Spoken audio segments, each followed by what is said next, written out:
I have a 6-part section here, and this is just for basic foil application.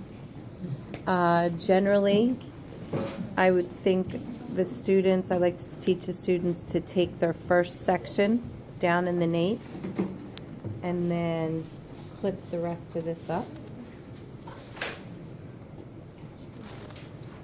And then you always want to put a foil down at the bottom of the section. You can do a slice, which would be about this much hair. It's kind of thick. If you did a slice, basically you're going to put the foil around the comb. You're going to press the comb up against there and then put the product on the foil. As soon as the product gets on the foil's going to stick. And then it's just a matter of trying to keep your hand as flat as you can. Get the product on the brush. Get the product. Now, you also want to make sure that you go down the cuticle. Like, you don't want to go to the side or anything like that. You want to actually take the brush and go down the hair, and then you can go up here and kind of feather this in with just the corner of your tint brush.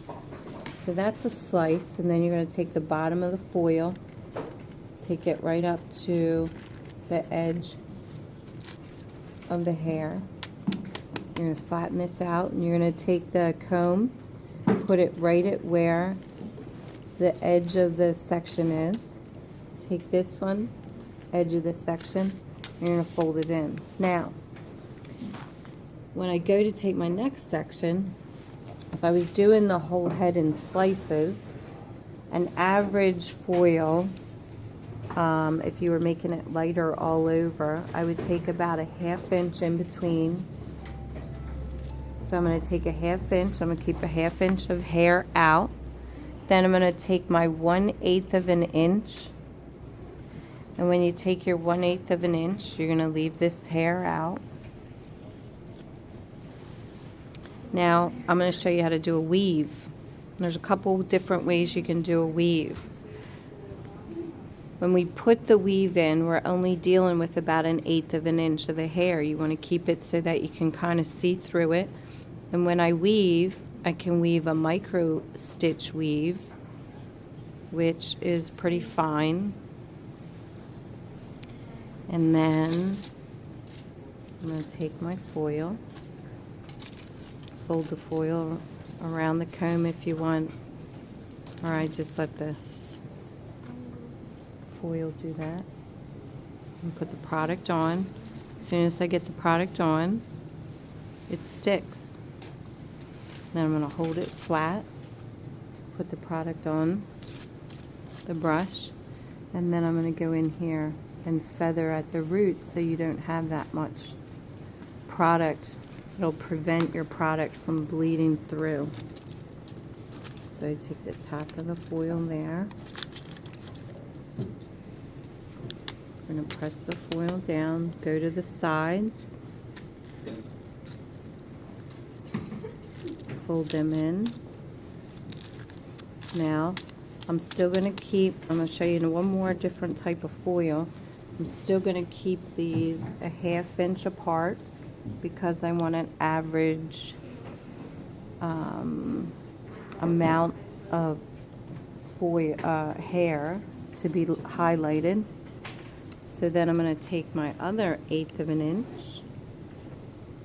Now I'm going to show you a chunky weave. When you do a chunky weave, one of the biggest things when you foil, when you want it heavier and you want the hair to look a lot lighter, it's a matter of taking less hair in between the foils if you want it lighter and heavier.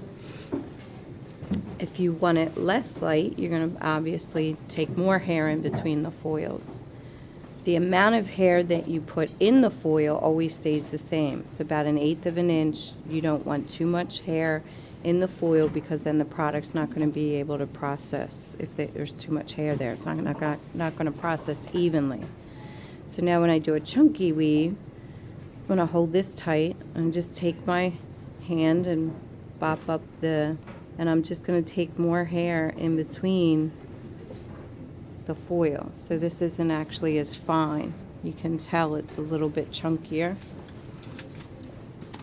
So I'm going to take this foil, push it up as close to the scalp as I can, take my product, put my product on. As soon as I get my product on, it's going to stick. I can let go. Take my hand nice and flat, get more product, put the product on, and then I'm going to take my ends and I'm just going to kind of feather the product in so that the root gets nice and there's not too much product and we don't have to worry about it bleeding. Take my foil up to the top, press this down, go to the edge, fold it across, go to this edge, fold it across. And there you go.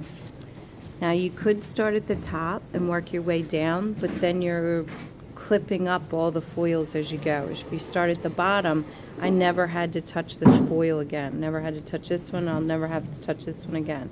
The less manipulation you have in the foils, the better off you're going to be. But it's generally preference where you start your section, whether it's in the front or in the back, or top or in the bottom.